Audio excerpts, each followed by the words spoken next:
Welcome to another Women and a Series with Tobo Sigwe, Ikolomo. Today I want to discuss marriage in Igbo culture. Marriage in Igbo culture. Marriage in Igbo culture is a serious business. It is so serious that it is conducted between the families of the bride and the families of the groom. Marriage in Igbo culture is not an individual affair. In Igbo culture, two individuals do not get married. It is two families that go into marriage. Marriage in Igbo culture is strictly for childbearing purpose, to sustain the ancestral lineage, for a productive purpose. It's not for friendship. It's not for companionship. Marriage in Igbo culture is for a productive purpose, for childbearing. We need to understand this fact so that we will understand why the Igbo culture permits polygamy and other things I'm going to explain moving forward. Now, 5 key features of marriage in Igbo culture. 5 key features of marriage in Igbo culture. 1. Bride price must be paid. We call it imegu isi nwanyi. Imegu isi nwanyi. Once bride price is not paid, there is no marriage. There is no marriage. A man that gets intimate with a woman without paying bride price, the offspring of such relationship belongs to the girl's family. There are only few Igbo communities that it is not so. If a girl's bride price is not paid and the girl gets pregnant, they will tell the girl, whoever is responsible for the pregnancy, they will return the child to the person's family. But in most Igbo in most Igbo communities, any lady, any girl, any woman that her bride price is not paid and she gets pregnant, the child belongs to the father of the lady and not the family of the person, the boy or the guy, the man in question that gets the lady pregnant. So bride price is what determines who owns a child. Bride price is a key determinant factor.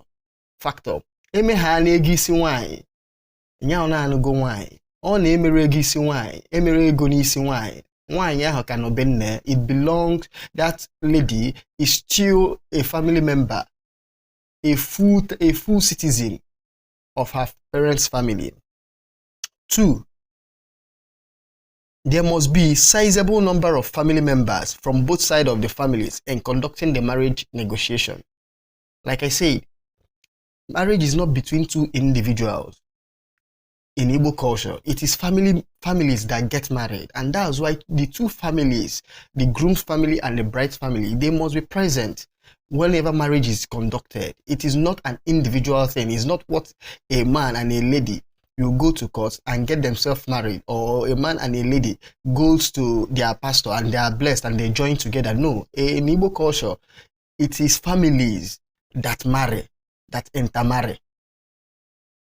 Number 3, marriage in Igbo culture is not till death do us part.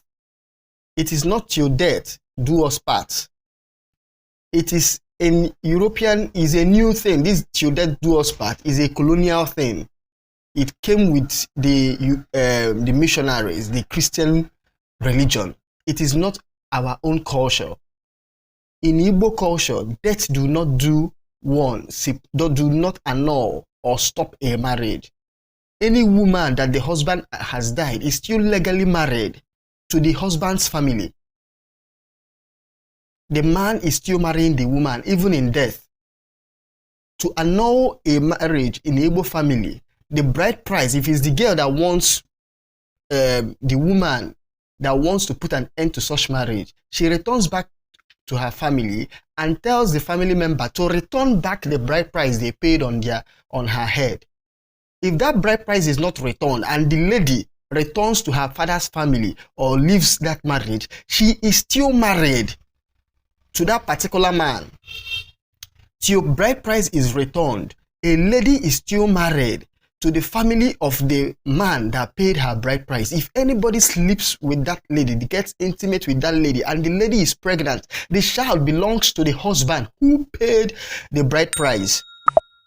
And if it's the groom that wants to annul the marriage, what the groom does is to do what? Go to the lady's family and the groom goes with his family, and they go with a local palm wine with what they call a kube, pia. It means, it signifies that they do not want to, that the marriage is over.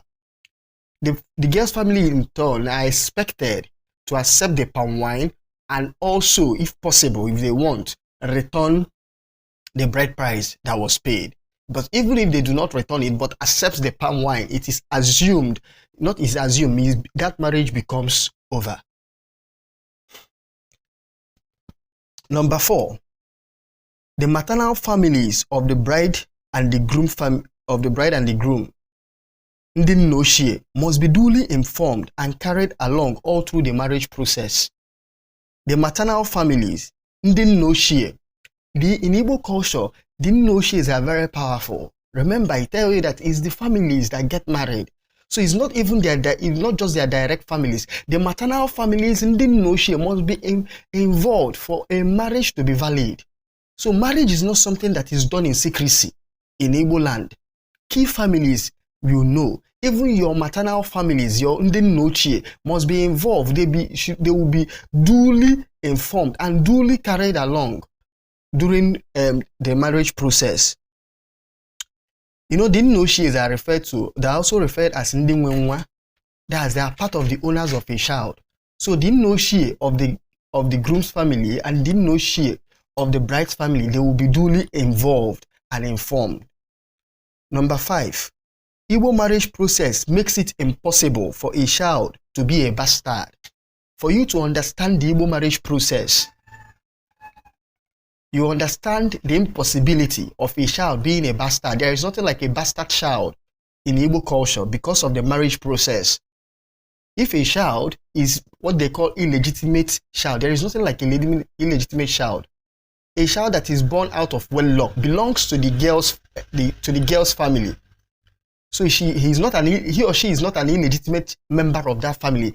The child is a full-fledged member of his or her mother's family. So there is nothing like an illegitimate child or a bastard child. And even when the child, that the girl's family do not want the child, the person that got the girl pregnant, the family will still accept the child. And they go through some ritual to make the child a full-fledged member of the family.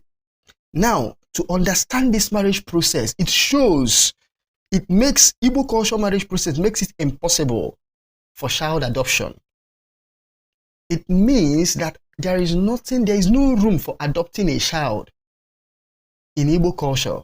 These things that some Igbos do now to go and adopt a child, it is antithetical in Igbo culture. Any child that is adopted in Igbo culture cannot be integrated into that family that they adopted the child. The person can only be a member of the nuclear family, but they cannot be a full-fledged member of the extended family because one, anoroniano, emere ego n'isi nne, and thirdly, onwere onye ma ebe nnesi. Onwere onye ma ebe nnesi. That means no nnochie. Onwere nde ya si na ofa anwe nwa afọ. So child adoption is a no-no. Child adoption is a no-no in Igbo culture. Though some people do it, but if you want to look at it from Odinana perspective, from Omenana perspective, it's ultra-vires. It is ultra-vires. Or what the legal people will also say, you cannot build something on nothing. So even those who know in Igbo culture or Igbo land, they do not adopt a child. because that child will not be fully integrated. Oh yeah, make sure it will start having problem in the future. So an Igbo person that knows will know that adopting a child in Igbo culture is a no-no. There are other procedures. If there is no child in a family, there are procedures for it. Perhaps I will do a separate video for that. Now, we have seen how marriage is conducted in Igbo culture and key features of marriage in Igbo culture. If you have any question in regards to what I've explained so far, please, you can drop it down in the comment section. Thank you. If you love the video you will just watch, please like and subscribe, and also share the video. Please like, subscribe, and share this video if you love it. Thank you.